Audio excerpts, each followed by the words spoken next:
एक दुकानदार अपनी दुकान अपने बेटों को संभलाकर खुद तीर्थों में निकल पड़ा। वह एक वैरागी की भांति देश दूरी भटकता रहता। एक दिन वह भटकते भटकते एक गांव में पहुंचा। वहां रात्रि विश्राम के लिए शरण मांगकर रुक गया।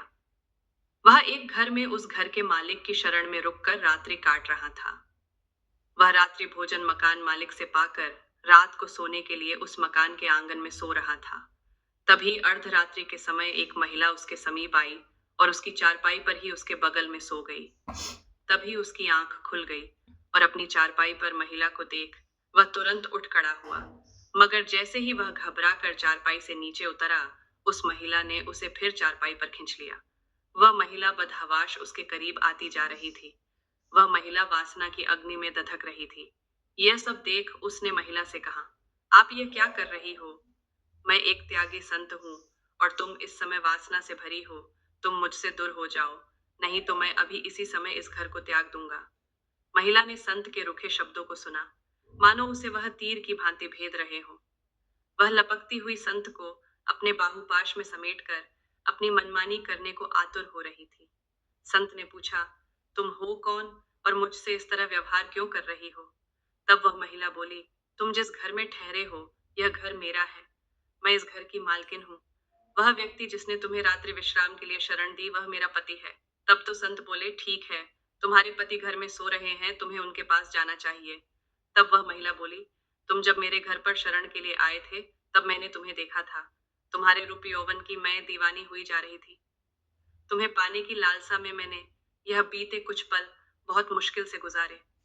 अब तुम्हारा सामीप्य मिल गया, तो भला तुम्हें अपने से अलग क्यों करूं?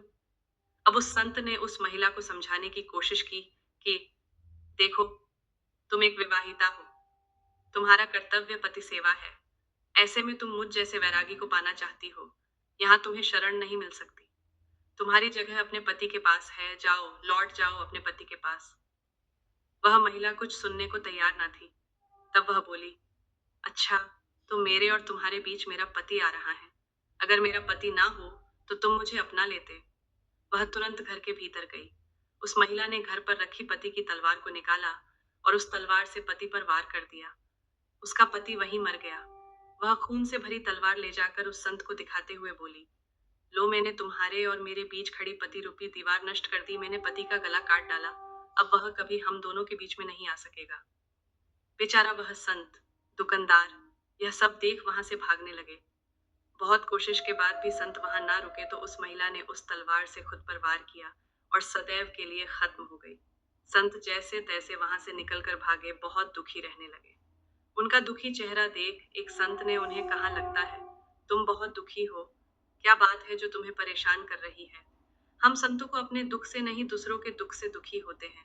तुम्हारे साथ कौन सा दुख है? तब उस संत ने वह सारी घटना उन संत को सुनाई। संत ने उस संत की बातों को सुनकर ध्यान लगाया तो उनका इस सारी घटना का सार समझ आ गया। वह संत उस संत दुकानदार से बोले, यह सब तो होना ही था, इसमें तुम्हारा कोई दोष नहीं। अब तुम शांत मन भक्ति करो।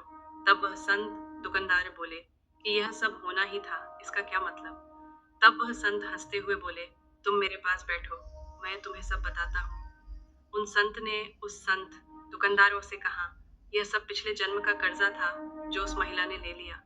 संत दुकानदार बोले, कैसा बदला? अब संत उन्हें बताने लगे, पूर्व जन्म में तुम प्रभु भक्ति के लिए घर बार छोड़कर सूने स्थान में रहते हुए भक्ति करते थे। एक दिन जब तुम ध्यान मग्न होकर प्रभु भक्ति कर रहे थे, तभी वहां से एक गाय भागते हुए आई। तुमने गाय को देखा, चुप रहे। गाय लिया, बदला भाग 2 में।